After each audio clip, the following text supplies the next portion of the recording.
কিবা তোমার নাম গো কন্যা বাড়ি কোন গ্রাম, কিবা তোমার নাম গো কন্যা বাড়ি কোন গ্রাম, গ্রাম ঠিকানা যদি জানিতাম আমি তোমার বাড়ি ঘটক পাঠাইতাম, আমি তোমারে বউ বানাইতাম।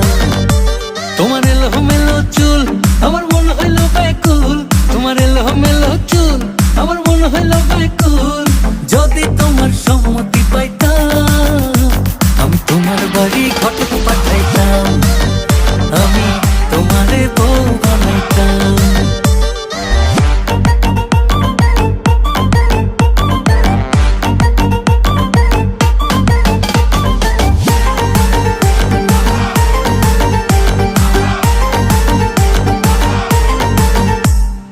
আসা যাওয়া পারা পারে লাগছে